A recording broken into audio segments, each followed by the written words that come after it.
E vem conhecer a história da editora Clamp.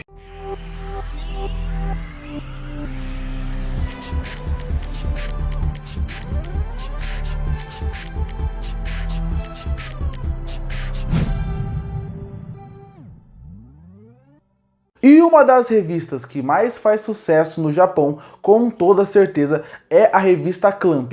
Tanto que a cada ano vai tendo mais fãs, a cada ano vai tendo mais sucesso, mais relevância, mais do que ele já tem, sendo que já é uma editora que já tem um sucesso máximo. Nomes muito fortes em questão de publicação, tanto que tem muitas revistas que fazem sucesso, já terminaram até hoje em dia, mas mesmo assim continuam vendendo muito e continuam ganhando fãs a cada ano. E a Clamp tem uma história muito interessante, porque ela surgiu de uma forma diferente do que as outras revistas surgiram. Então, no vídeo de hoje, eu vou falar como que foi o surgimento da revista Clamp, quem são as integrantes da revista Clamp, e aí eu vou falar quais revistas elas publicaram ao longo desses anos, desde que lançou a revista Clamp. Bom, para quem não conhece, a Clamp surgiu num grupo de 11 mulheres.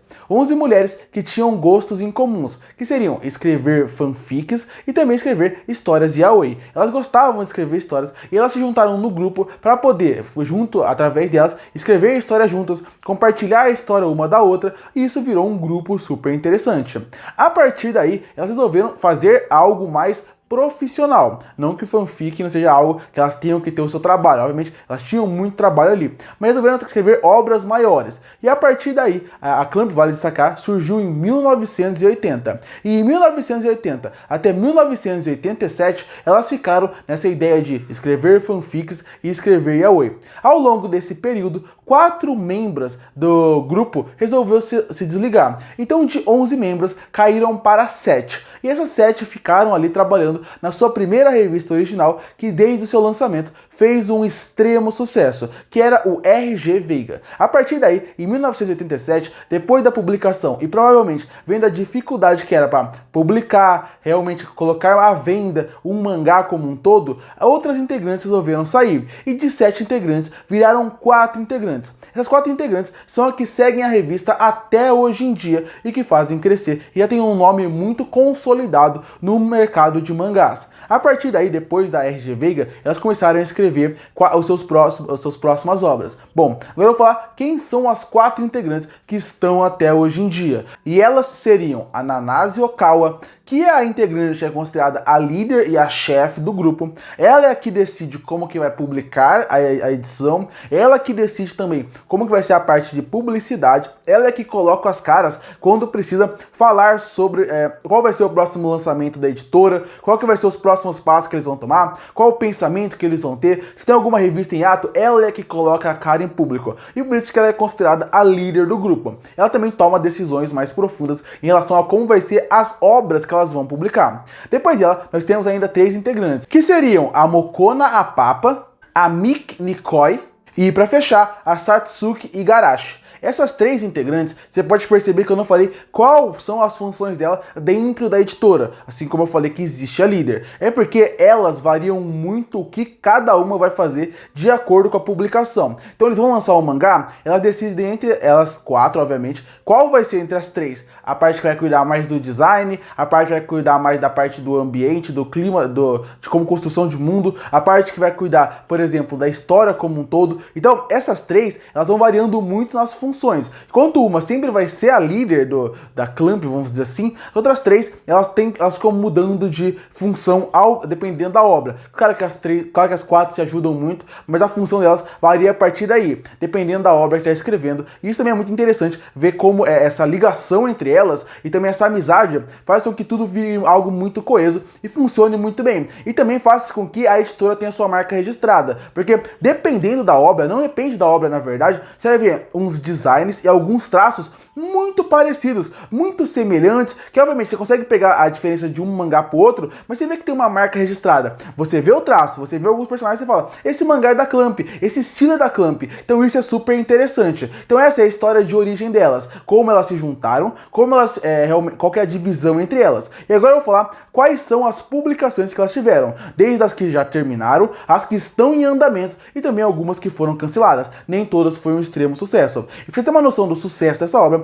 Elas têm um total de 23 mangás, ou completos, ou em andamento, ou até cancelados, por um total de 23 obras, desde 1987 até hoje em dia, que ainda tem mangá em publicação. E agora eu vou falar em ordem qual foi o lançamento que eles fizeram. Como eu falei, o primeiro mangá que elas lançaram, que já foi um extremo sucesso, lançou em 1987 e foi o RG Veda. Depois disso, em 1990, elas publicaram 2 novos mangás. Obviamente eu falo só o ano que elas começaram a publicar. Os mangás levaram anos para poder ser sua conclusão. Não começou no ano e terminou no ano. É só o ano que eu tô falando que eles começaram a ser publicados. Elas lançaram o mangá Tokyo Babylon, que fez muito sucesso, e também o mangá O Homem de Várias Faces. E depois, em 1992, elas começaram o ano que elas mais começaram obras originais. Foram 5 obras. E essas 5 obras foram Clamp School Detectives, Shirahime Sho, A Nova Lenda de Shun Hyang, X, e também lançaram para fechar Gakuen Token Gyokaro.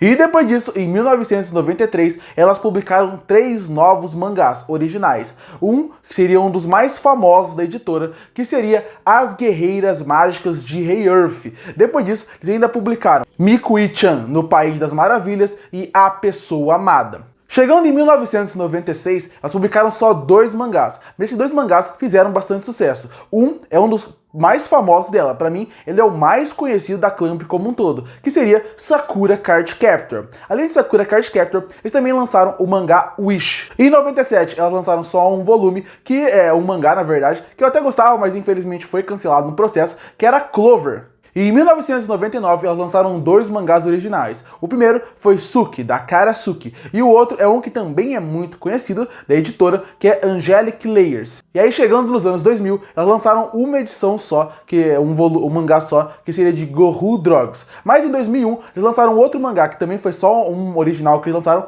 que também fez muito sucesso, e eu gosto bastante, que é Chobit. E em 2003, elas também conseguiram lançar um mangá que infelizmente até hoje não tem final, mas é muito interessante, que é o XXX Holiday, que também fez muito sucesso e infelizmente muita gente, inclusive eu, espero o final até hoje em dia. Em 2004, elas lançaram o Clamp no Kizek. Em 2005, elas lançaram o Kobato, e depois disso elas tiveram um hiato. Elas ficaram alguns anos só terminando as suas obras, sem muitas publicações. Até que em 2011, elas voltaram com o mangá Gate 7. E depois, em 2016, elas resolveram voltar com a obra de maior sucesso da editora, que seria Sakura Card Captor. Depois que Sakura terminou, ela fez muito sucesso, virou uma obra mundial, super conhecida, como muitos mangás que elas fizeram. Mas essa foi o que mais estourou, mais saiu da bolha. E aí eles resolveram fazer uma continuação em 2016. Essa continuação chama Sakura Card Captor Clear Arc. E esses são todos os mangás que elas lançaram na editora até hoje em dia. Vale lembrar que, além disso, elas ainda fizeram participações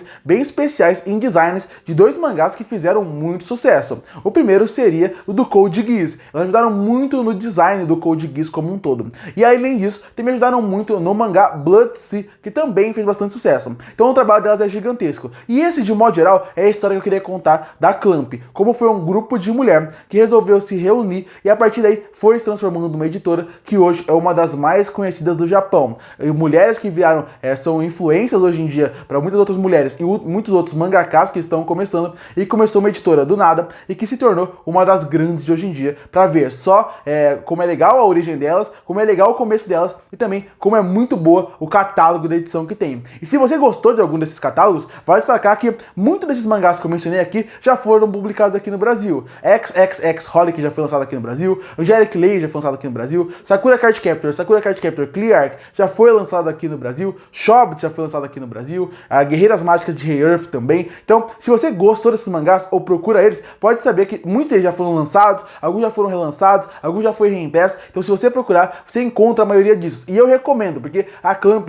tem uma ótima escrita para escrever as suas personagens, tanto masculinos como femininos, e como conduzir sua história. Se você procura um bom mangá para ler, de aventura, comédia, até romance, algum deles, com certeza a Clamp é um lugar que você devia ler. Eu acho que até a Clamp é um bom começo para você começar a ler mangás. Você procura um bom começo de mangás, tem ótimos mangás para você começar a partir daqui, para criar carinho por mangás. Eu acho que, como a Sakura Card Captor, eu acho que é um ótimo mangá para você começar a ler, porque é muito bom e muito gostoso de se ler. Curte para fortalecer o canal, se inscreve para não perder os próximos vídeos. E aí, qual é o seu mangá preferido da Clamp? Qual que você tem na sua coleção? Comenta aqui embaixo. Eu volto no próximo vídeo.